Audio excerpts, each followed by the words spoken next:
Mis reflexiones son pocas, pero ahora he traído, voy a presentarles una serie de invitados a este sindicato intelectual. No solamente la televisión presenta, yo no lo voy a presentar porque ustedes no lo pueden ver y tampoco están aquí, lo voy a presentar en el sentido que los voy a citar. Entonces la exposición adquiere mayor energía y capacidad. Lo primero es analizar, el primer punto, esto de los consejos de disciplina.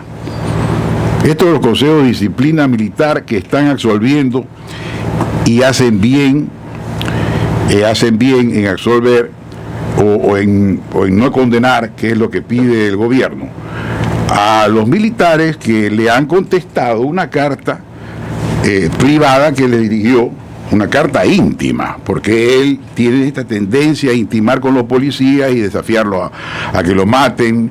No cansado con esto, ahora se dirigió a 40.000 soldados, creyendo que no debían contestarle, burlándose de las autoridades superiores, sugiriendo que eran gente que no sabían administrar, ¿no?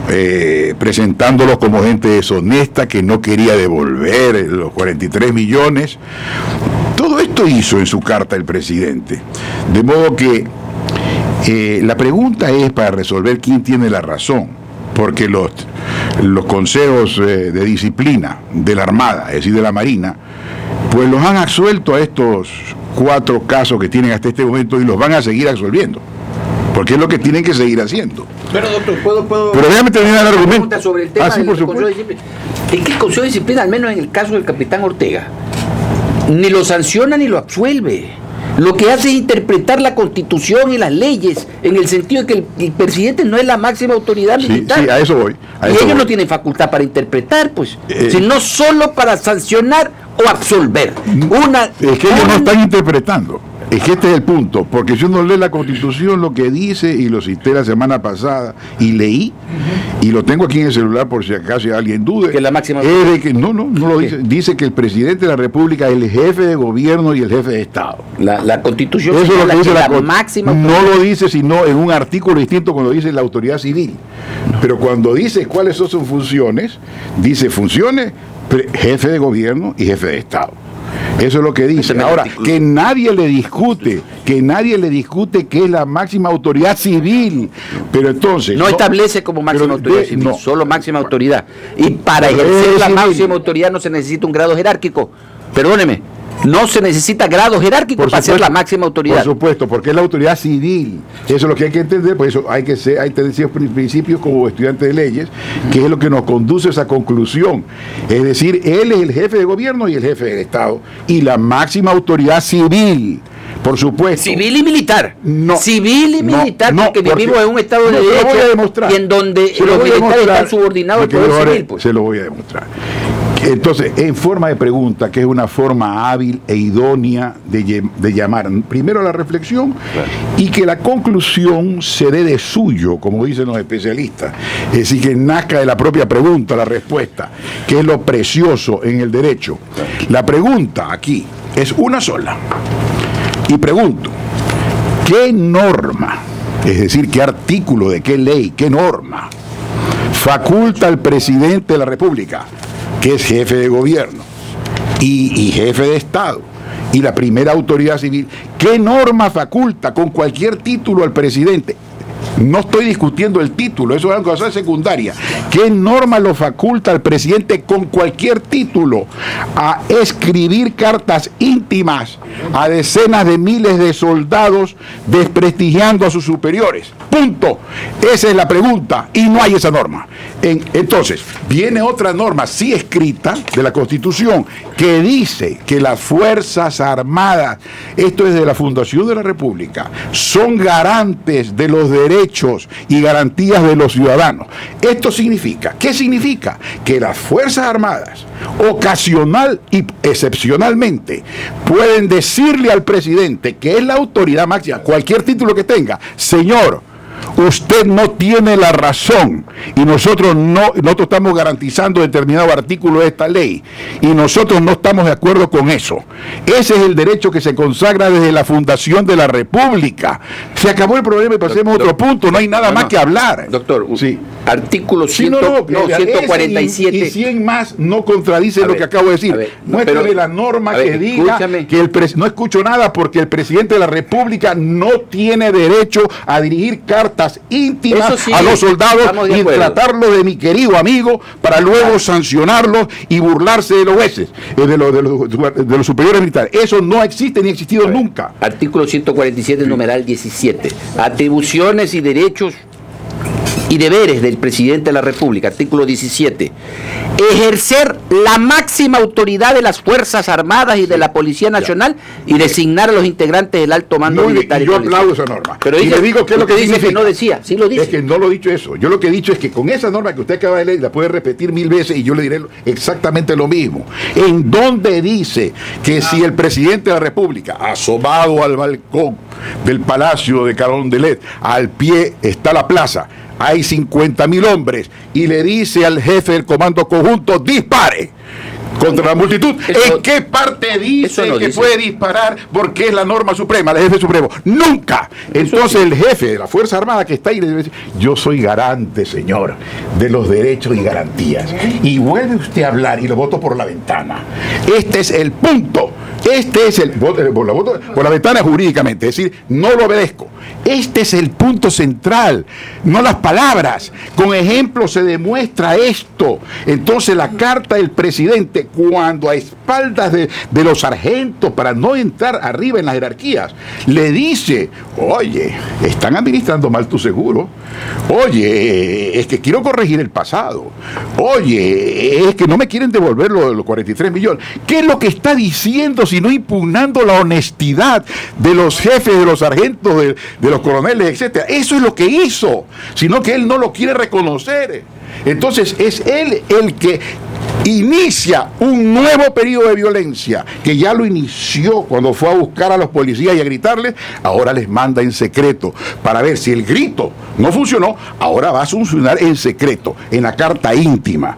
Entonces, aclarado este asunto, que si pueden oponerse ocasionalmente a la autoridad civil, llámese como se llame, que da una orden en contra de la ley, sí puede el ejército y debe hacerlo. Y la resolución del Consejo de Almirantes que le mandé, doctor, y la resolución del Consejo de Almirantes que yo le mandé, en el sentido de que ya prohibía que ningún miembro de tropa o de oficial le responda al presidente. Y lo redesignó. Que no decía eso. El Consejo de Almirantes. Todo hay que verlo en el entorno. Escuchen algo más. Los militares, ninguno de ellos hizo pública su carta. La respuesta para hacerle escandalosa la hace el gobierno, para hacerlos incurrir. Es una carta privada. Me mandaste una carta en que me decía mi querido soldado, oye, mi querido presidente, te respondo que no tienes la razón. Y cuando me estás diciendo que mienten mis jefes, me parece que el que estás mintiendo eres tú y no lo vuelvas a hacer. Eso es todo, vamos adelante. Ahora bien, vamos adelante. 1B, seguro de vida. Se discute entonces, salió una diputada, una diputada, y propuso y dijo, y también lo confirmó un exministro, y dijo, ¿cómo es eso de que aquí cuando muere un soldado le dan la misma indemnización que cuando muere un general? Esto me parece sumamente racional. Y entonces contesta el diario El Comercio el día 3 de septiembre y demuestra que la situación actual tiene esta irregularidad, que el cálculo para el seguro de vida otorga a los oficiales una indemnización a los deudos de 49.809, cerrémoslo en 50.000, y que en contraste les otorga a los soldados una indemnización por la muerte de 31.000, es decir, $20.000 menos. Pero la respuesta, que esto no se está discutiendo, lo que se está discutiendo es qué es lo que tenemos que hacer.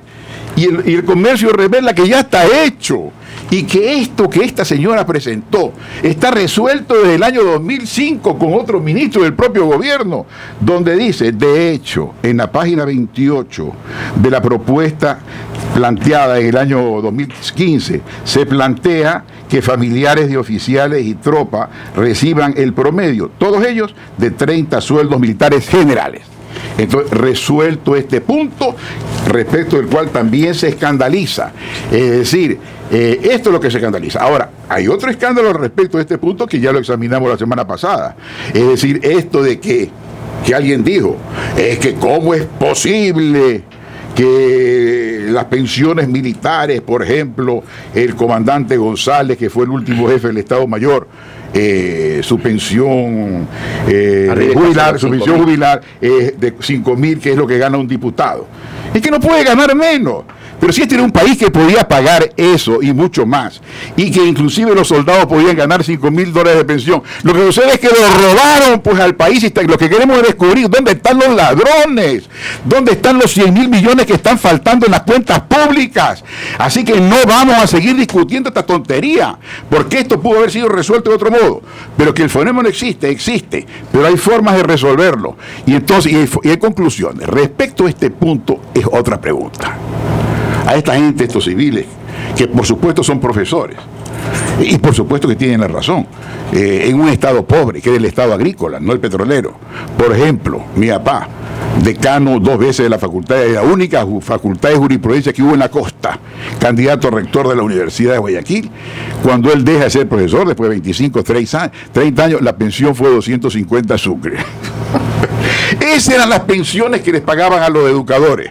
¿Cómo no puedo estar de acuerdo en que esta anomalía existe y que hay que corregirla? Pero aquí lo fundamental es denunciar a un gobierno que ha dilapidado no menos de $100.000 millones y exigirle una explicación, si ese es el punto que está en el camino. Y entonces, por supuesto que la cuestión es que y siempre debe haber una diferencia entre civiles y militares, por supuesto, porque este es el punto en el fondo.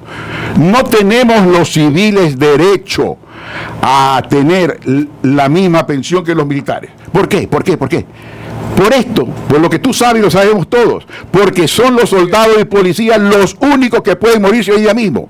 Los demás tenemos que esperar después de 5 años o también dentro de 48 horas que nos muramos, pero nosotros no ponemos en riesgo la vida en cada minuto del día. Esa es la diferencia que les otorga a ellos una pensión un poquito mayor, no solamente por el hecho de que aportaban la mitad casi de su sueldo o una cuarta parte, en lugar de los demás que aportan menos del 10%.